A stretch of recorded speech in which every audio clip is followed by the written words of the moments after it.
I really want to welcome you, but at the same time, I won't exactly apologize for the fact that my message to you today is a heavy message. It seems to me now that school shootings are becoming a routine part of our lives. We have statistics, in our almanacs. You can go buy an almanac down here that will carry you statistics on youth suicide and murders and all the bad things that happen in our country year by year. And I suspect in years to come, our almanacs will show the number of school shootings we've had in any given year, because when I was a kid, I went all the way through 12 years of elementary, junior high school, and high school, and then on through college, and never in all that period of time can I recall one school shooting in the United States of America. And gun laws are much less restrictive then, I think, than they are in most places now. Now, we get 2 in 1 week, and and I think some serious threats that were also made in the same week, and the police are busy out running around right now talking to every kid they can find that somebody heard him even talk about having a shooting or bringing a gun to school and shooting somebody with it. And predictably, when the shooting happened, I sat down in front of my television set and I said to myself, now all the talking heads are going to tell us why we need to do something about the guns. And maybe we do, I don't know. Maybe we need to do something about the guns. Maybe we need to do something about psychological counseling for the kids in school. Maybe we need to do all kinds of things.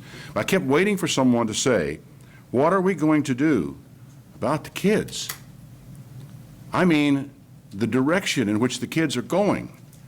The things, the demons that torment the minds of the young people today that lead them to take such insane, diabolic actions, to carry a gun to school, and because somebody made fun of them, kill them.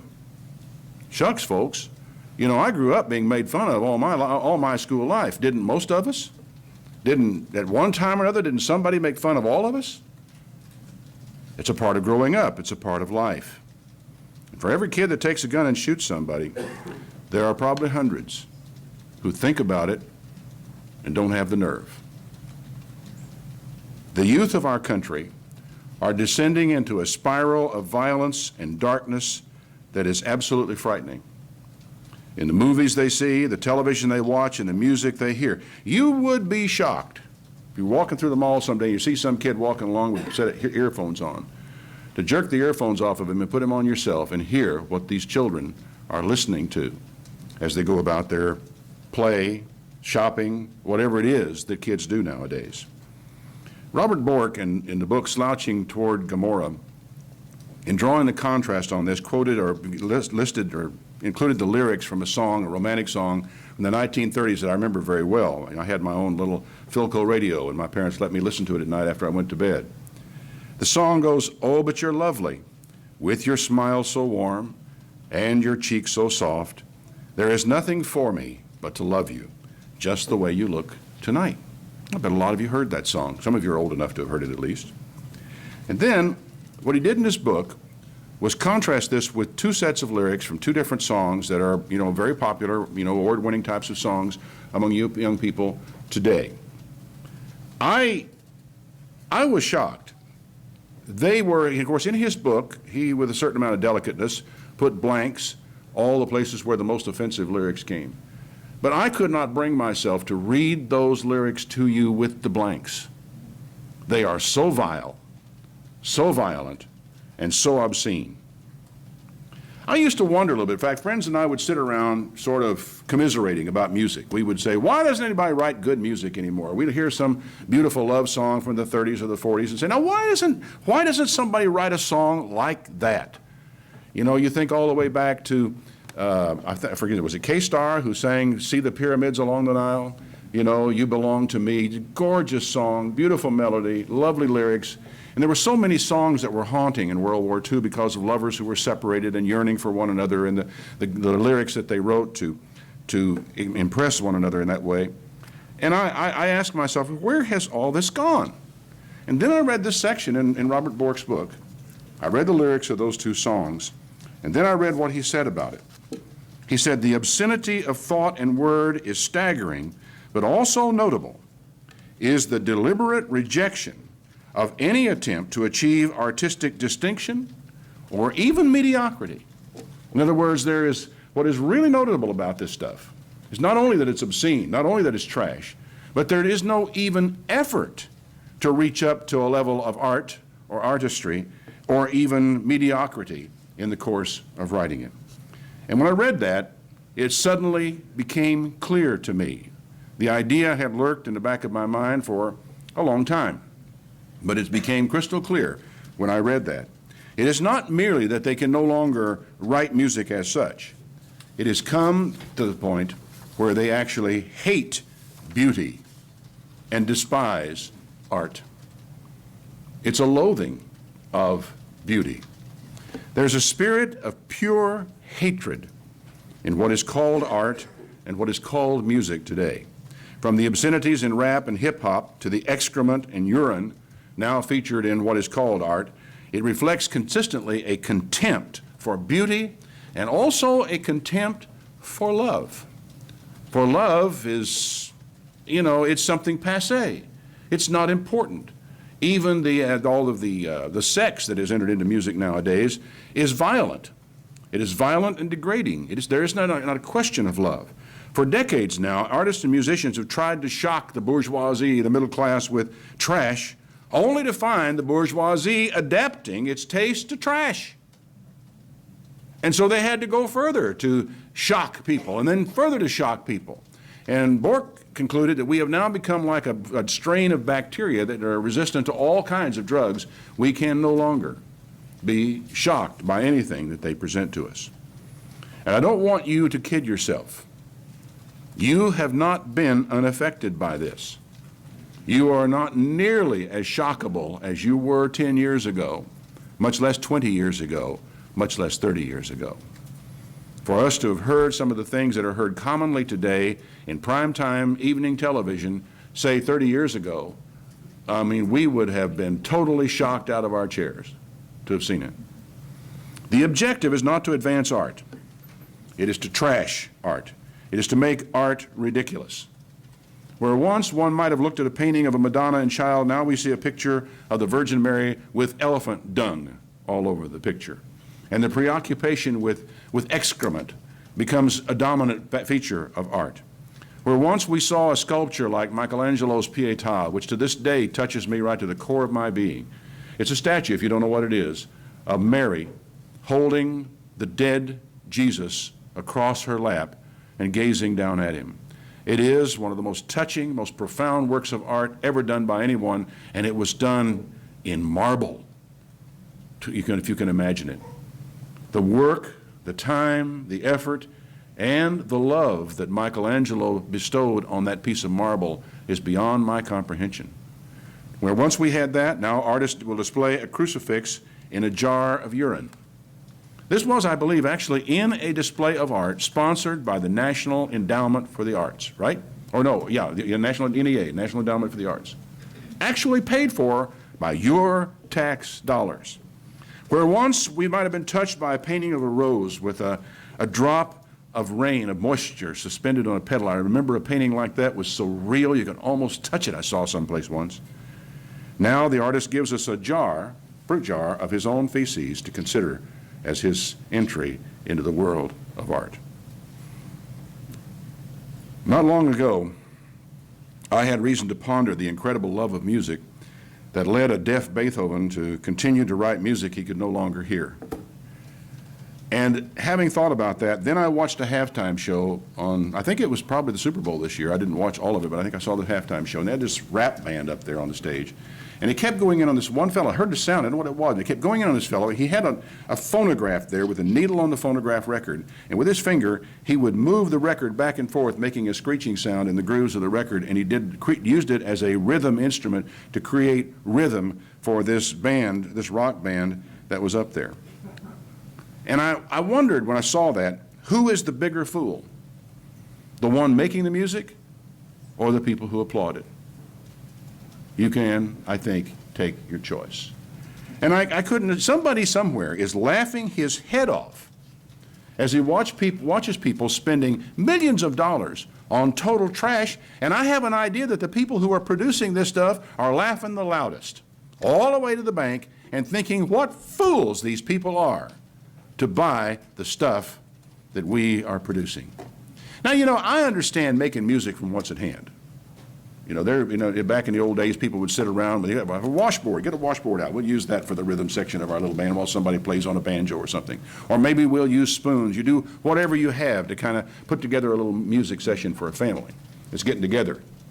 But you would think with 1 million people in the stands, or nearly 100,000 people, I should say, in the stands for a Super Bowl, and with millions of people singing around the world, they could have found somebody somewhere who could actually play a real musical instrument. One would have thought, who is the bigger fool? I think both artist and public have lost their ability to love. And when I pondered all of this, a terrible realization dawned on me, that we are in the latter stages of a war for men's souls, and the war is all but lost. It was started a long, long time ago. And I'll take you back to Ezekiel, the 28th chapter, to tell you where I think the whole battle and the whole war actually started. Ezekiel 28 and verse 12. Now, you've got two individuals talked about in this chapter. One is the prince of Tyre, the other is the king of Tyre. And the prince of Tyre, a man very arrogant, a man whom God decided that he was going to take down, is dealt with in the first part of the chapter. But in chapter 12 comes a section that I think is universally understood by Bible students and scholars to be a switch over to talk about Lucifer, about the one whom you and I have come to know as Satan. He says, Son of man, take up a lamentation upon the king of Tyrus and say to him, Thus saith the Lord God, You seal up the sum, full of wisdom, perfect in beauty. You have been in Eden, the garden of God. Every precious stone was your covering, the sardius, the topaz, the diamond, the beryl, the onyx, the jasper, the sapphire, the emerald, the carbuncle, the gold. You've got to understand something about this person. This person, this being, was created by God. He was a work of art because he was created by God. He was incredibly beautiful because he was created by God. The workmanship of your tabrets and of your pipes was prepared in you in the day in which you were created. Not only was he beautiful, he was talented. He was a musician, a real musician who could create beauty, who could present art, who could create something really worth listening to, and that's the reason why God made him as he did. Here is one gifted of God and created perfect. Not only beautiful, but an artist, a musician, gifted to create music. You are the anointed cherub that covers, verse 14, and I have set you so.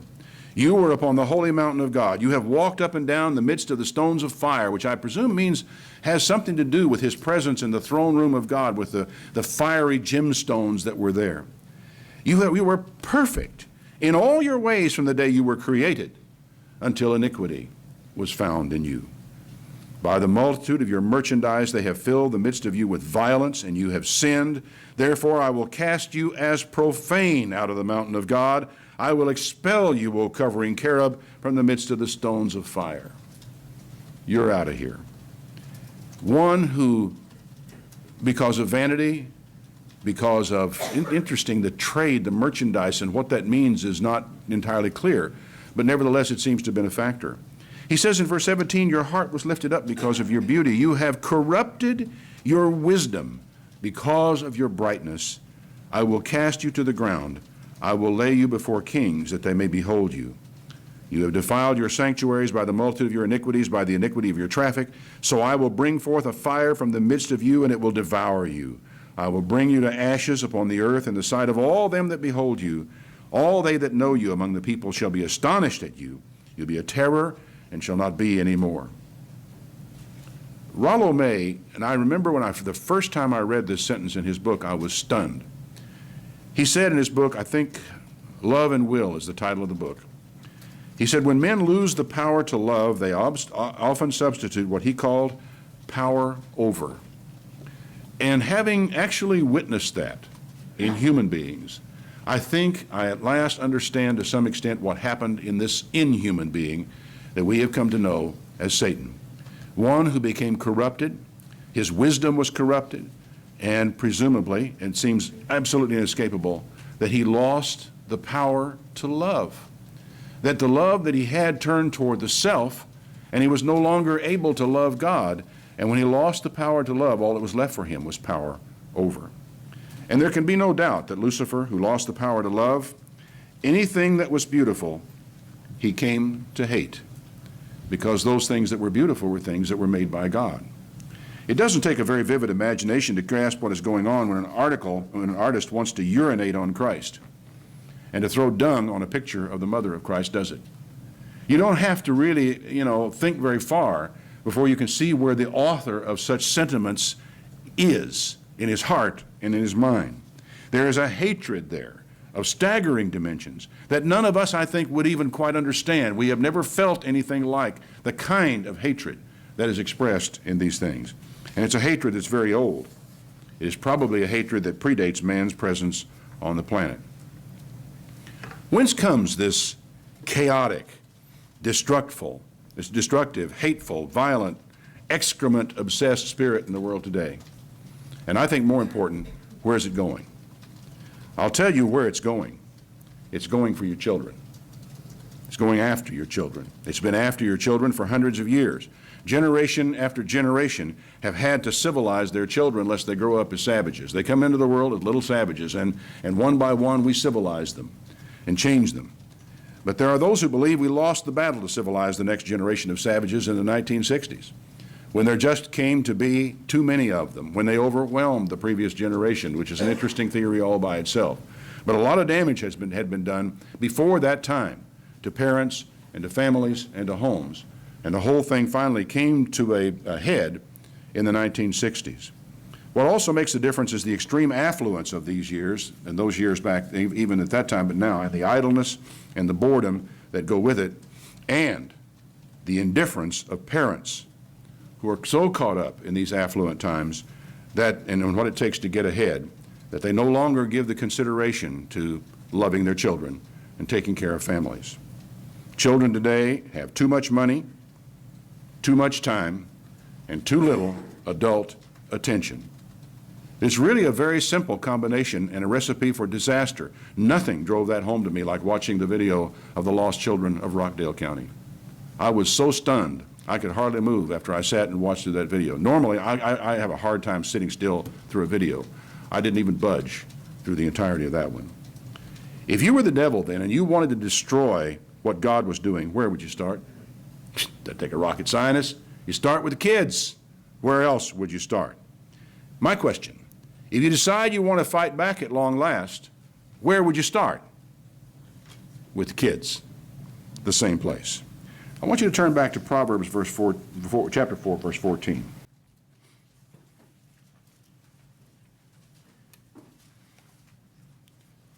Solomon, a man who gave great attention to wisdom and who managed to lose it in his old age, learned something from his father. He said in Proverbs 4 and verse 14, "Enter not into the path of the wicked. Don't go in the way of evil men. Avoid it. Pass not by it. Turn from it. Pass away. For they don't sleep unless they have done mischief. Their sleep is taken away unless they cause someone to fall. For they eat the bread of wickedness and drink the wine of violence." What does that mean? They eat the bread of wickedness and they drink the wine of violence. Well, in our language, don't we have an expression that we use for a person's total immersion in what he is doing? We say, he eats, drinks, and sleeps music. He eats, drinks, and sleeps writing. He eats, drinks, and sleeps whatever it is that a person is obsessed with. What he's saying here is that these people eat, drink, and sleep, or don't sleep in this case, whatever it is they are obsessed with, and their obsessions are wickedness and are violence. Kids today eat, sleep, and drink mischief, wickedness, and violence. It is with them all the time. They are totally immersed in it in our society. It is on television. It is in the movies. It is in books that they read if they happen to read any books. And it's in those little things they have stuck on the side of their heads all day long, destroying their hearing. In a way, it would almost be as well if their hearing were destroyed to start with so they could no longer hear that stuff any longer. But it stays around long enough, just long enough, to immerse them in it. It's in their music, it's in their entertainment. Unless they get too far away from it, They plug into it in their little Walkman and put the headsets on, and off they go around the mall listening to violence and sex-obsessed and ugly world. And one of the things that has really been struck to me is that all this is, including the pornography that they see, it is ugly. It is a denial of beauty. It is a denial of love. For it takes love to produce beauty. And when the love is gone, the beauty is gone, and what is left is just plain ugly. Why, when the kids are immersed in it, in our society, day and night, why should anybody be surprised that it breaks out in school shooting? I am not surprised at what I see. What worries me, what dismays me, is that there are so few parents who seem to have a mind to fight back. Just one of those things. Can't help it. Don't know why the kid did that. I can't imagine what caused him to. It seemed like such a normal kid. How is it that civilized parents, ordinary, middle class, live in the suburbs, upper middle class parents, normal people, civilized, live good lives, why do they produce this kind of children? Why? Well, one of the reasons is the children are immersed in this society. And these parents don't realize that there is a war going on, that there is a battle to be fought, and if you don't fight, you lose. And your children lose. Maybe, and I think this is true of many parents, they think the battle is already lost. There's a complacency about this that is wondrous to behold. I'm an odd one, I guess, to be telling you all this because I don't have any children, but then maybe, again, that's why I'm the best one to tell you, because I don't have anything to justify. But when I watch the complacency of parents, the inattention of parents, I just watch in complete amazement and wonder as they don't seem to have any awareness of the precious treasure that they have been given by God and the responsibility that goes with that precious treasure they've been given by God. There is a war going on right now for the souls of your children. And what do I see? I see parents who are as apathetic as a bunch of Jews lining up to get on a train to go to Auschwitz. Beaten, unable to fight, unwilling to fight, confused, distraught, without no idea of where to go. And the usual response when somebody lists off all the stuff that I've listed off for you today, you say, boy, thy kingdom come. We're just going to have to pray, thy kingdom come. Yeah, and we do need to pray for God's kingdom. But if you expect to be there, if you expect your children to be there, you are going to have to learn to fight. I'm sorry. You can sit around all you want to and just say, well, God will take care of it. But that's not the way the Bible presents it to you. The Bible presents it to you that if you expect to be in the kingdom of God, you are going to have to fight. You're going to have to stand up for things. You're going to have to stand against things. You're going to have to stand for your children. You're going to have to fight for your children.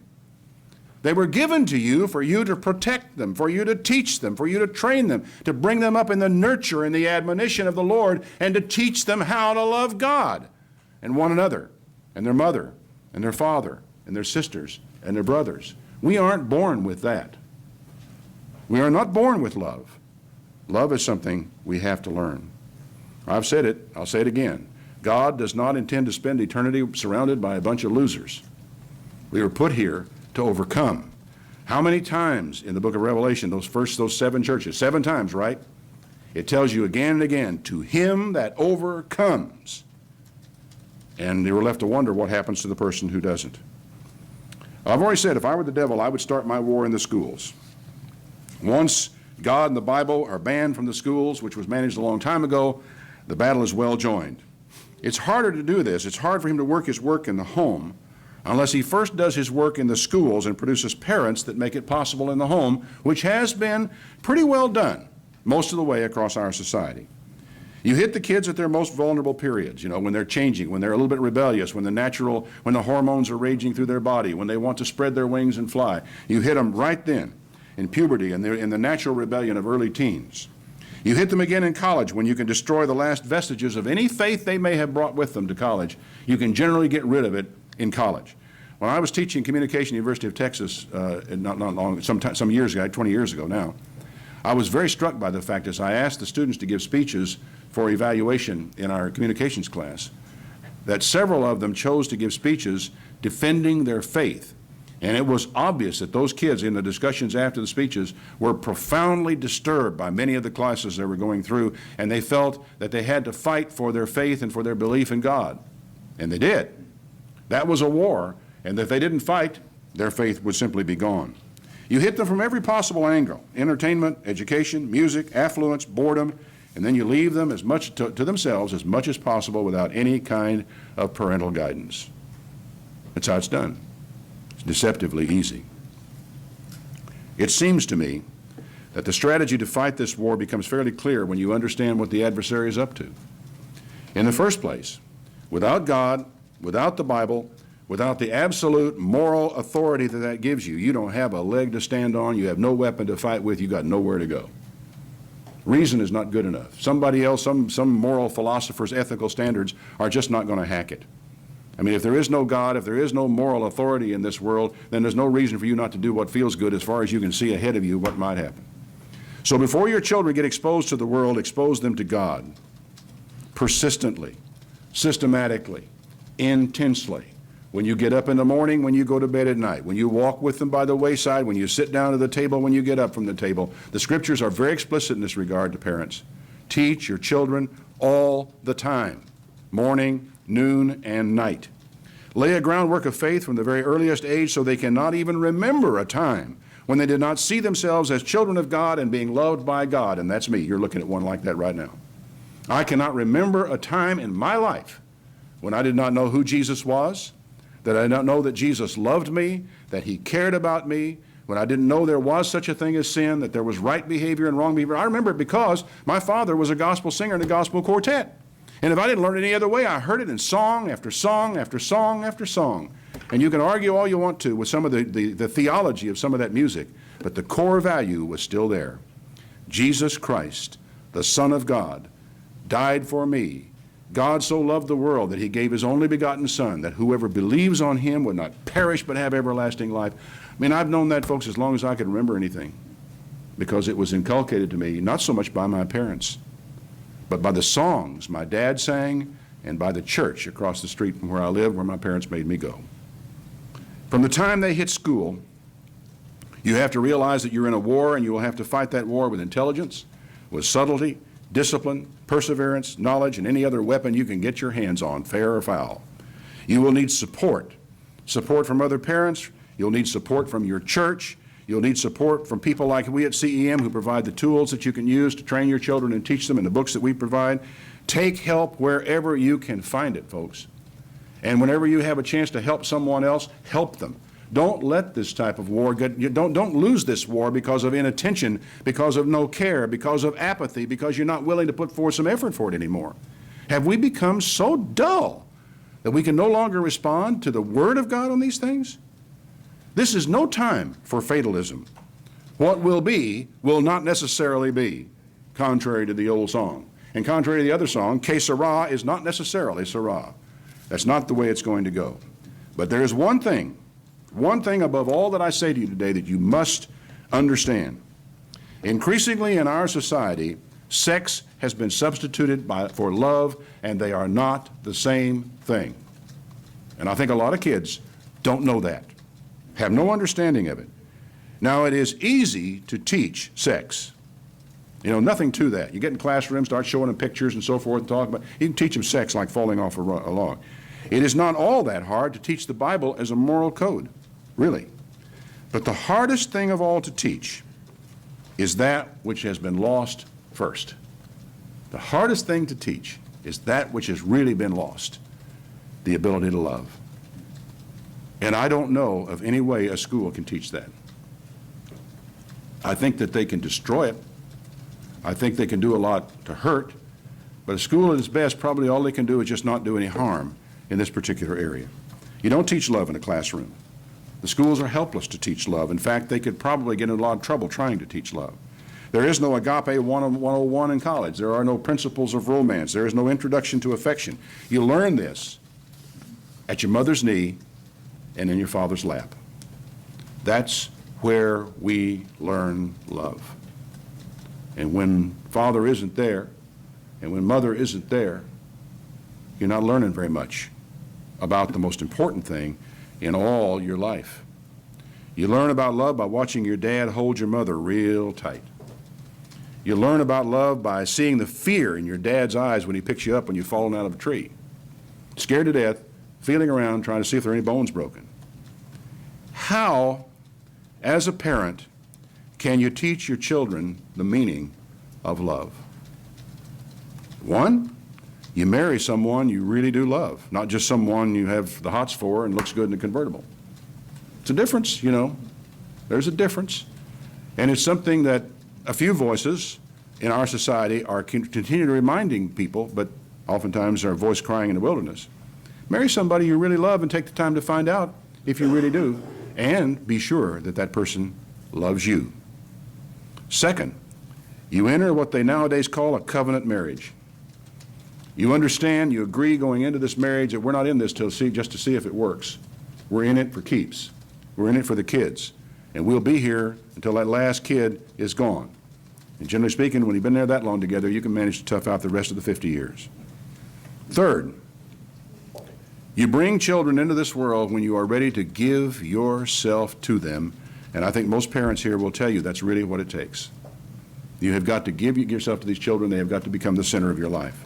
Fourth, you shower them with affection while controlling their behavior with discipline.